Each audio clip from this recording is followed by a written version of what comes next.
Good morning, welcome to a morning outlook. This is Kim speaking on Thursday the 20th of May. Okay, goodness, already Holmesy, see your comment there in terms of getting sucked into gold. We'll have a look at gold in a moment. Before I do, just looking at the data from yesterday, and the Fed did pretty well in their minutes, not to mention the word tapering, although they did say they would look at things. It's they're going to have a look, discuss a planning for adjusting the pace of asset purchases. They have not actually mentioning the word tapering. Whether that really it's just a play on words at the moment, but it's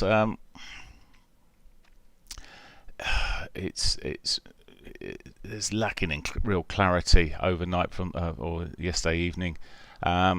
This morning we've had the Reserve Bank of Australia out now, shifting the goalposts a little bit on employment, you could be arguing, where they're looking for the unemployment data to come down all the way down to 4%.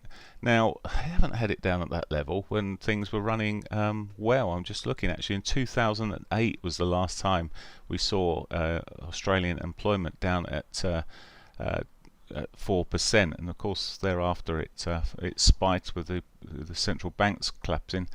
I'll say central banks, major banks collapsing. Anyway, so they've now sort of really shifted the goalpost a little bit there. It's effectively, to me, that's a sort of a way of saying, well, we're not going to increase interest rates until we really have to. And what else can we put on the table there to ensure that we don't have to do anything for a while? And that's one of them. Unemployment is coming down. It is looking in the right sort of direction, but not anywhere near that 4% number. Right, okay, let's look at where we are with the technicals then. Before I do that, what's coming out today would be useful. So the risk events, we've already had the Australian data of 2:30. We've got the the New Zealand annual budget release. That's out, so those markets are done. 1:30 we've got the Philly Fed manufacturing index coming out US wise at 1:30, and that's really it for our normal. 4 p.m. we've got the Bank of Canada governor speaking. Maybe that will create some volatility around the Canadian dollar, but I'm just looking, it's due to hold a press conference about the financial system. It looks like every central bank is doing its best. Well, some central banks. I won't say every, because I think with the exception being the Canadian and the UK, we're seeing central banks actually being a little bit more clear in terms of the potential of tapering when necessary, etc. I think it's the old game at the moment of bluff, but let's get on with looking at the technicals while they carry on with that. And the technicals, what it shows yesterday, we did make a new high yesterday, a new near-term high. Didn't quite, we did get in there. Pretty much got into the double top territory. I think we might have even done that when I was recording in the morning, and we saw that. And eventually things started thereafter coming off and bouncing and then coming off again. It's having a correction at the moment.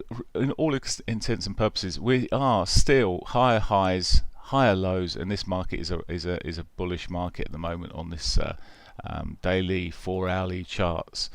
Come off that, and you've got this sort of lower high showing on the 60-minute time frame, and well, a sort of a bearish flaggy pattern potentially here on the 60. Now break below that, actually that is quite nice, 6100. A break below that could see us heading south towards the S1. We'll see how that develops, but there is that possibility. Just looking at this time frame, yep, that's what I'm seeing at the moment. We did manage yesterday in our trading room to catch a couple of shorts, one on the euro, one on the euro yen yesterday. It's sort of, they both seemed at different times to set up quite well. Let's just look at what's but they're out, they're finished. The pound dollar today, looking at this, certainly another softness. It's okay, it didn't sort of put a new high in yesterday, but there's an element of softness sitting there when you're looking at the well, actually there is no divergence here, but there is on the RSI is a bit of a divergence. Hasn't really triggered it. It'd have to break this sort of level of 1.4 to be properly triggering it using Wells Wilder's own methodology of trading divergences. So at the moment it's still seen as a bullish shift here, and again higher lows and higher highs still sitting through this 4-hourly picture. It's the cracks in the picture down on the hourly at the moment, and it really that both these markets need to do something to shift them away a little bit from the or get them pushing back up to give a bit more confidence for the buyers to come back in. At the moment they're stalled around these lows. To be fair, I mean it's sort of almost double bottomed here and taking a push up towards its daily pivot. Whether that's actually the correct daily pivot is another matter. It's just adjust that onto time bar, just see where it is. There we go, it's more like it. So you can see it's actually come pretty close. It's actually run into the 60-minute 100 and reacted at the moment. That could again, just like the sort of looking at the euro there, the potential for the sell-off there to come in and move down towards the S1 is certainly possible. The cracks, as I say, are on these lower time frames. The bigger time frames still look relatively positive for more upside. Dollar yen. Yen closed me out at break even of my sort of longer term buy and hold sort of position. I'd moved this stop up quite aggressively to break even on the basis of this. I was just looking at the pattern. The pattern just looked like it was going to come off. It double topped, and yep, sure enough, it came off. It did eventually stop me out yesterday, and then put this candle back all the way up there. But it's still, to me, it's become a messy old thing. Normally when you see these bars side by side here, you expect a continuation. It's just like you get tweezer tops, etc. We expect these sort of railway tracks, whatever people call them, chimneys, I've heard them called all sorts of things, to see a continuation in the direction they were going. But we'll see. It's become quite a mess on the yen at the moment. How it became the strong one yesterday, it happened around the Bitcoin dumping going on. I say dumping, but people closing out their positions. It all tied up with that, and many people saw it happen with gold, obviously, as well. From here, it's really a bit of a coin toss on this yen. I would expect it should go up, push back up there, but it's been sitting every now and again. It sort of it resets and just gets back into a sort of a downward move here. So maybe the downward move is the direction it's going to continue in. It's really about the US dollar, I guess, and the US dollar, they're doing their best to keep it soft. Aussie dollar, well, no change there. I'm not going to go into the much detail here. It's just as choppy as anything. As choppy as a butcher's board. It's just ranged, and there we go. There's little I can do on that sort of market. Canadian dollar now sitting in a short on this still.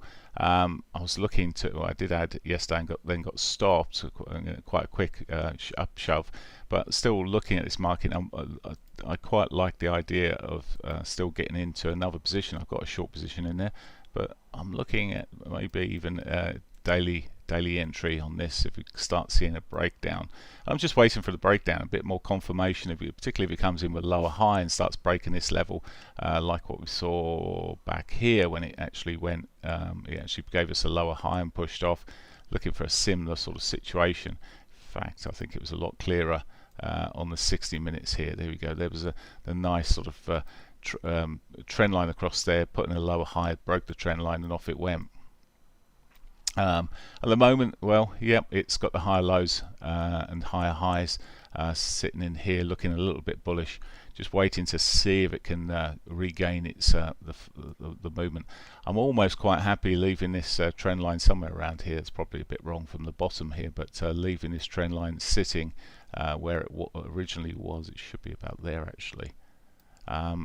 Quite happy leaving this on and using this as the guide for a break of that, the 50 MA, and I'll be putting them in a position short on that. Maybe more of a swing position and a holding position I'm doing on the bigger trade I've got, longer term trade I've got running. Okay, New Zealand dollar. New Zealand dollar, same as the Aussie dollar, chopping along there. Not a lot to add on to that. Right, let's move into the world of the S&Ps. Markets really didn't know what to do yesterday. It ended up we saw a bit of a rally in the S&Ps there, but it's not convincing at the moment. This price action I'm seeing here, for me anyway, hasn't made a new low. Maybe it is. Maybe it's trying to draw something in there. I do wonder if people are just woken up now and thinking, well, okay, some of these markets are a bit overbought.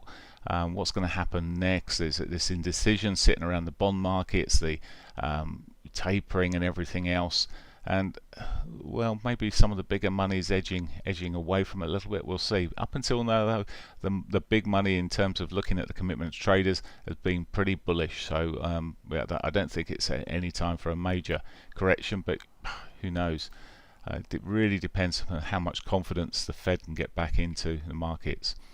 Talking about confidence, we'll look at gold next. Gold's been well, funny old day yesterday with Doji sort of sitting in there. It was certainly at one stage really, I mean, I'll bring it down to the 60 minutes a bit clearer. There we go. So it started selling in the morning with the pound, the euro coming off there, and then suddenly, bang, at 1 o'clock, off it went, and we saw this sort of surge up there, and we've seen Bitcoin coming off quite strongly. And I think it was a sort of a move to some sort of form of safety, and we saw that with the yen as well, with this sort of money running into safety, perhaps through these markets. Looking at gold at the moment, it's got itself into a bit of a well, it's still in the bigger picture here, still looking higher lows, higher highs. It's still sort of looking like it might have some upside. This sort of short-term picture is making things a little bit more difficult, maybe, to work out where's it going to go next. It's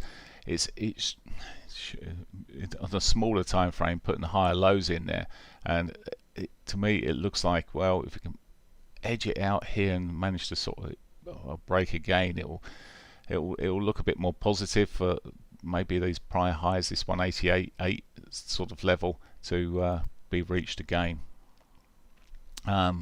Difficult to read when it's done what it's done, and of course what we saw from this old beast, Bitcoin.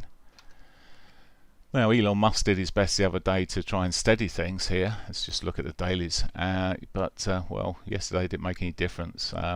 The markets really came off there from the sort of dropping from that sort of 44,000 area. It really has. We've seen quite a major sort of move. It caught a decent bounce off for some technical support. It's nice it's working into some technical support, and it's actually caught something there. So it caught a bounce off the daily 200. Is this going to be it? Well, maybe. I actually put a trend line on this yesterday when we was talking in the trading room, and I think, yeah, if it starts pushing back above that, well, maybe we'll see money coming back into it a little bit more solidly. But it's certainly, it just shows the sort of risk that sits with these types of markets. Now, if a whale joins in and starts selling off, you've had it a little bit. Looking at the other markets, Ethereum, I mean, it dropped. I mean, over the last few days, it's halved, or more than halved. Getting a decent bounce at the moment, and again, it's been a bit more of the darling. It may have seen again. It found some support around its lows, around the 2000 area, which was previous support, sort of.